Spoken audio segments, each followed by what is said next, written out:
Everywhere I go on this road, high and low, where I go with you.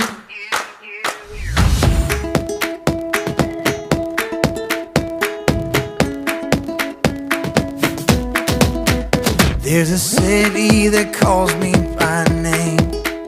There's a city that calls me.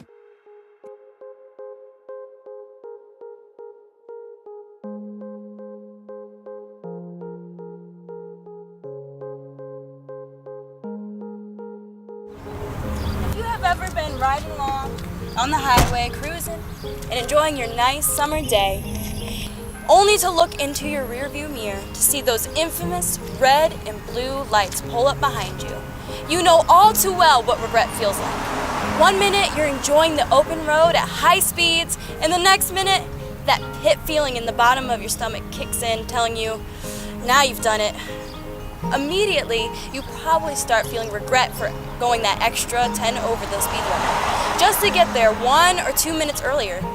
And you're left thinking, wow, was it really worth it? Ironically, cars and highways had been around for nearly 100 years, and not one of these automobiles came with what most of us would consider a standard feature in a car today, the rear view mirror. Actually, in the 1900s, vehicles came with a whopping 0 mirrors. That is, until Elmer Berger invented and patented and sold his newfangled automobile accessory that he called the cop spotter. This vehicle add-on was sold at hardware stores for only $4 a piece and consisted of a 3x5 piece of mirrored glass that could easily be attached to the top of your windshield.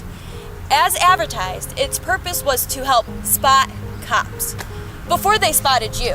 Now, instead of driving safely with your eyes fixed upon the open road while going the speed limit, drivers were able to go at higher speeds, drive recklessly, all while looking behind them through Berger's cop spotters.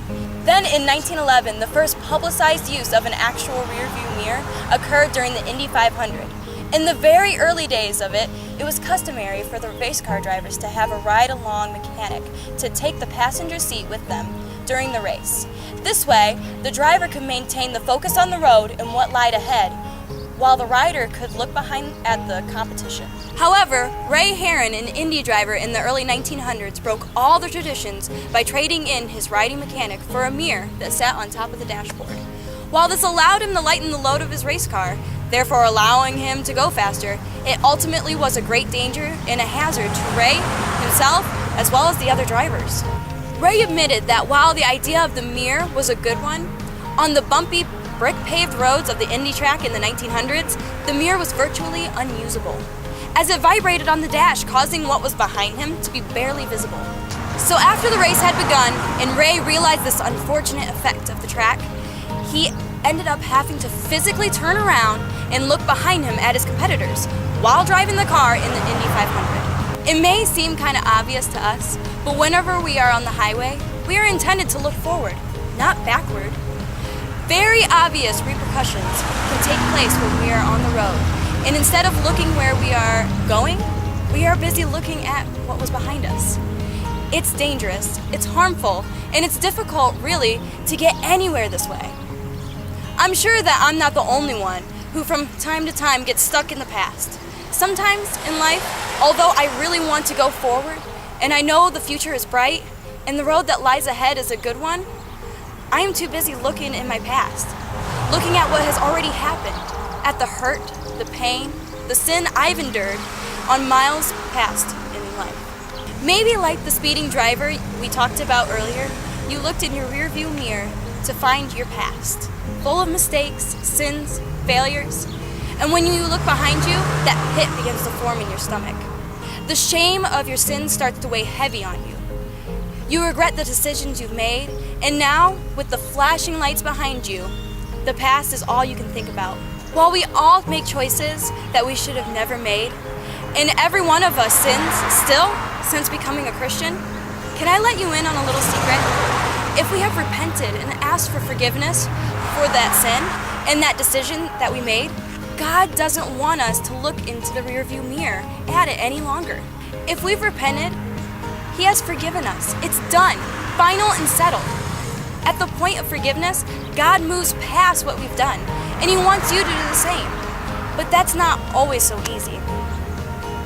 A lot of people think that God won't forgive what we have done, and He's up there in heaven with His giant ticket book, writing down every slip-up and every bad choice that we make. And one day, He's really gonna stick it to us. Although He does in fact see everything we've ever done, if we ask Him to forgive and turn away from that sin, He rips that out of the ticket book and throws it away, never to be looked at again. Isaiah 43:25 tells us, "He that blotteth out thy transgressions for my own sake will not remember thy sins." Literally, God doesn't remember sins that He has whited out for us. It would be so ridiculous for God to forgive and forget those sins that you committed against Him, and look down and notices that you're still feeling that regret and dwelling on what you did wrong. If God forgives us, who are we not to forgive ourselves? God wants us to move forward in life, past the mistakes and the sins that He has forgiven us from. He moves past all of it and is waiting for you with a bright future. So leave it behind and catch up to Him. For some of us, we may have accepted that God has forgiven us of that sin when we repented. But we still keep looking in that rearview mirror at that mistake, and it's affecting our life in a different way. We may understand that He has forgiven us, and now, looking behind us, we believe the lie that we are bound to repeat our mistakes. Because we have failed before, and because we have continuously slipped up into that sin over and over again, we are destined to keep sinning. Looking in the rearview mirror, we determine that this is just who we are, a hopeless person with a heart that is bent toward sin. But this doesn't have to be the case. There was an old Peanuts cartoon strip that showed Charlie Brown and Lucy playing baseball. As a fly ball whirls into the outfield where Lucy stands, she misses the ball. After the game, Lucy apologizes to Charlie Brown and explains that she started remembering all the times that she had missed the ball before and made her miss it this time as well. She tells Charlie Brown, "The past got in my eyes." The fact is, we are a lot like Lucy. Because of our past and because of our tendency to stray towards sin that comes from our flesh, when temptation comes along, we start to look in the rearview mirror. And the past, it gets in our eyes. We think that because we gave in to temptation the last time and the time before that, we have no choice but to give in now. This is an ingenious entrapment by the devil who plays mind tricks and leads you right into sin once more. But if we would realize that we can have victory over our sins, that we can say no to the temptation regardless of what we did last time or the time before, we can walk away from this sin and be pleasing to God. When it comes to sin, if we are busy looking behind us at our track record, because we're human, it won't be pretty. The mirror will be filled with mistakes and failures. But don't let that be an excuse to add to your rear view regret. The book of Hebrews reminds us, "Let us lay aside every weight and the sin which doth so easily beset us." Make a choice. Be determined that this is it. I will stop giving in to temptation regardless of my past. I will stop this sin today. Although all of us have sinned, there are some other things that we can see in the rearview mirror that can have an effect on our future. For a lot of people, guilt of past mistakes isn't what keeps them from having their future, but it's the past pain and hurt that has been done to them. The past may be filled with the wrongs that were done to you, and you're constantly reminded of the scars that they have been left and the things that you have never deserved, but that still greatly damage your life. You may want to move past it. You might grasp that there's a bright future ahead of you, but when you try to move past it, you can't help but look in that rearview mirror. Your mind keeps on going back to the what ifs, the what could have been, and the why and the how. You replay that hurt over and over in your head, feeling the pain of what happened all over again. And while I am in no way downplaying the terrible things many of you have endured in the past at the hands of someone else, we must keep in mind that it is in fact in the past. If we let what has been done to us dictate and ruin our bright future because of the past, we are empowering this pain. Now, it ruined our past, and it's ruining our future because we allow the hurt to continue and continue, stealing what the future beheld from our grasps. In no way are you condoning what happened to you when you move past it. But truly, you owe it to yourself to take the power away from what has been done to you and give that power to take control of your life back to yourself. Stop looking behind you at what has happened. Look away from the rearview mirror of the past and instead, look to what lies ahead.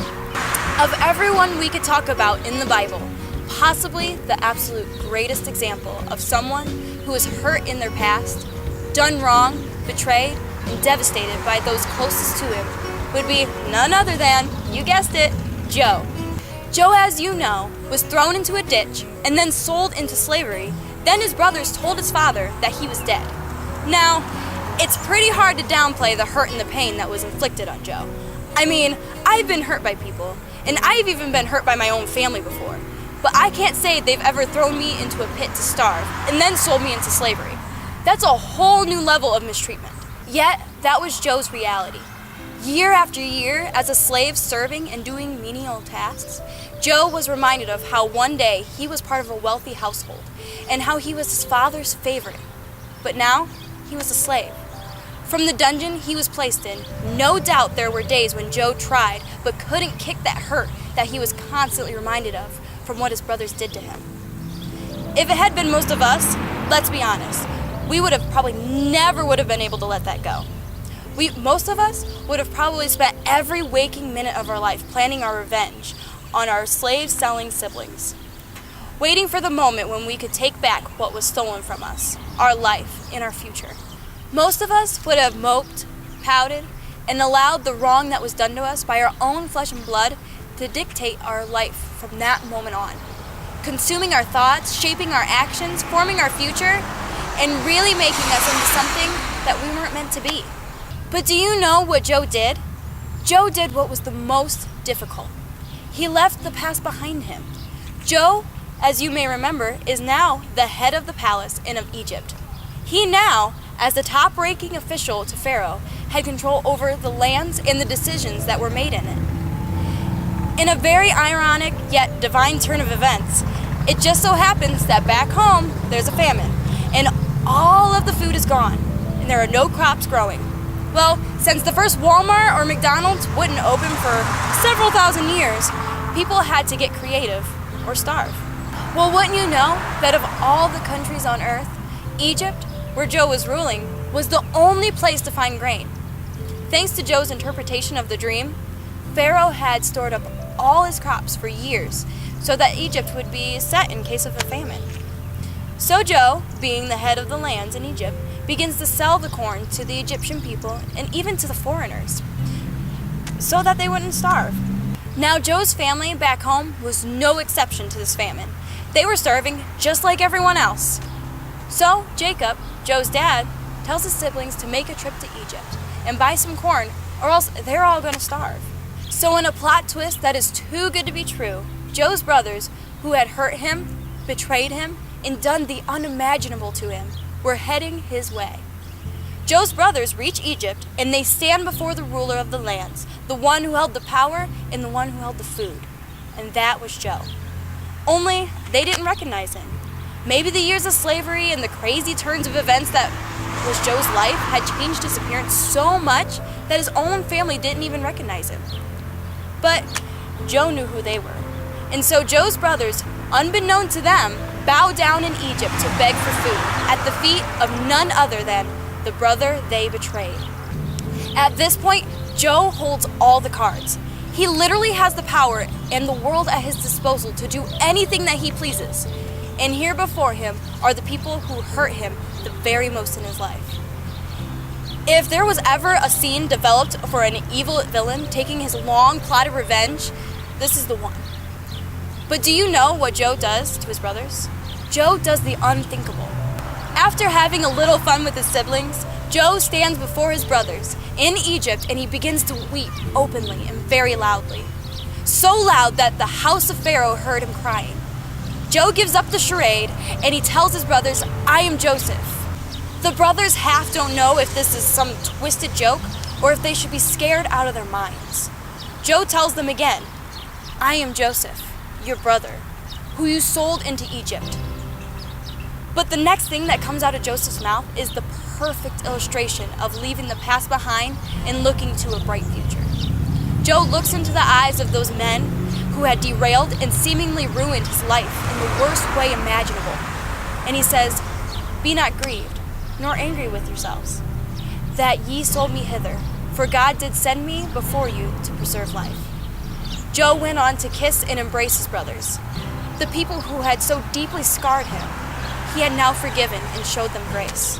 So easily Joe could have allowed to what was done to him in the past to loom over the entirety of his life, constantly looking behind him at the pain and the neglect. But do you know what else Joe said to his brothers? With this now all behind them, the hatchet had been buried between Joe and his family. Joe says, "Ye thought evil against me, but God meant it unto good, to bring to pass, as it is this day, to save much people alive." This is what it looks like to stop looking behind and to start looking in front of you. There's a reason that the windshield of a vehicle is so much larger than the rearview mirror. We are meant to look in front of us, not behind us. Paul tells us in Philippians 3:13, "I count not myself to have apprehended, but this one thing I do, forgetting those things which are behind and reaching forth unto those things which are before." In other words, Paul was admitting that he may not understand everything that has happened, but regardless of what has taken place, he was determined to leave the past in the past and to reach for what lies ahead. And we really should do the same. There's just not room for the past in your future. Whether it's the sins and the regrets that have entered your life that you just can't seem to get over, it could be the hurt and the pain that has been done to you that keeps you looking backwards. But there's also one more image many people see in their rearview mirror that really distracts them from keeping their eyes on the road.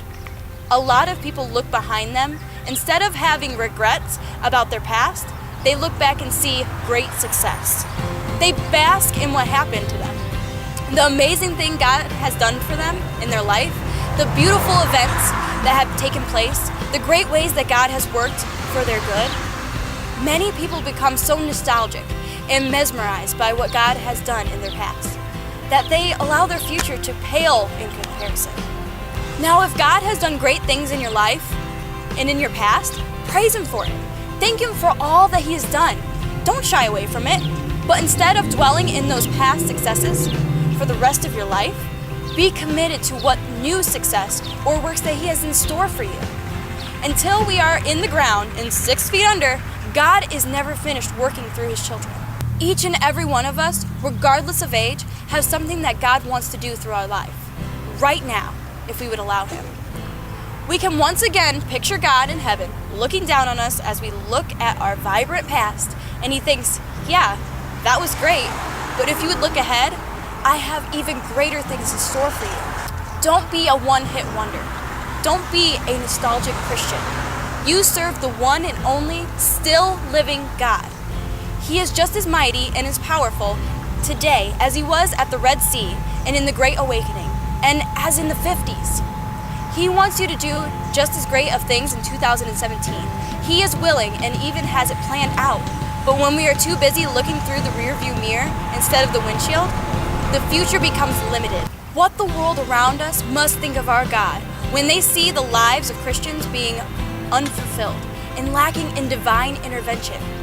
All because we are mesmerized at the past. It's no wonder many unsaved people have no desire to serve the God that we make Him out to be.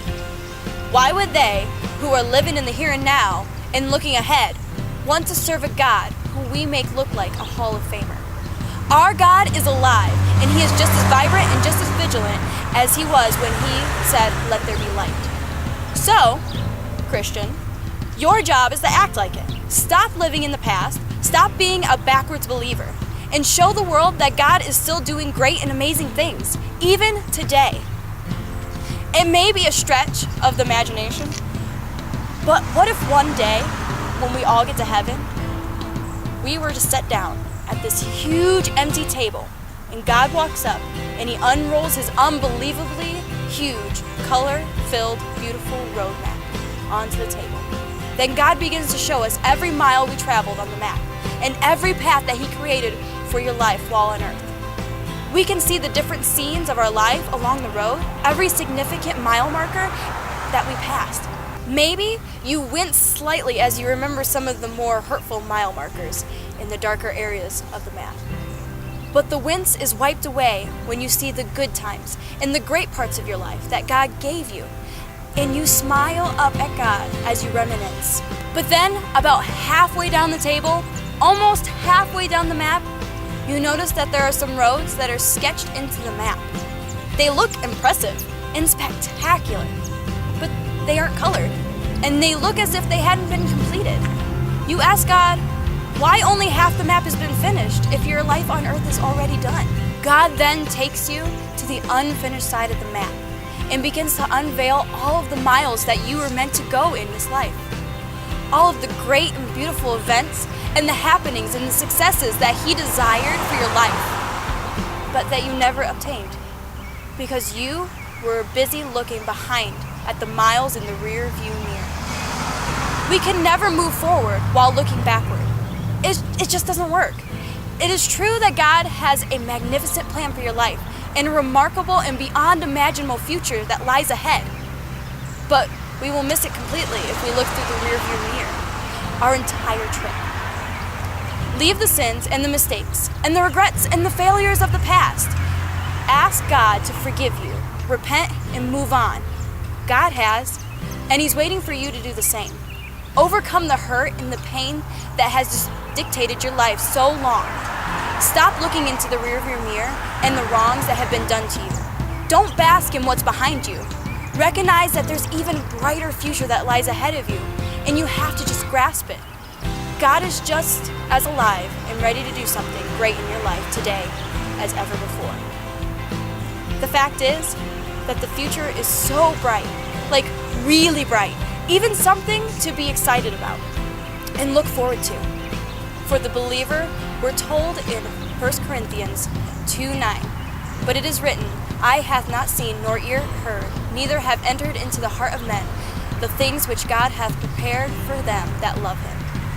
God has planned out the entirety of your road trip called life, from beginning to end, and He tells us that He really has great plans for our future, plans that are beyond description, that man can't even comprehend. Yet we can never receive and enter into this great and bright future while we're dwelling in the past, looking behind us.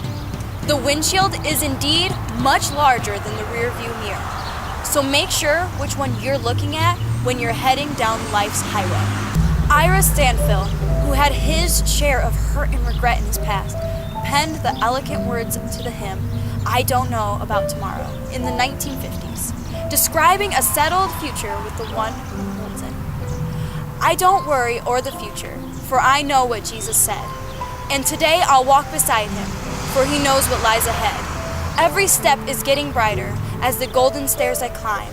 Every burden's getting lighter, every cloud is silver lined. Many things about tomorrow I don't seem to understand, but I know who holds tomorrow, and I know who holds my hand.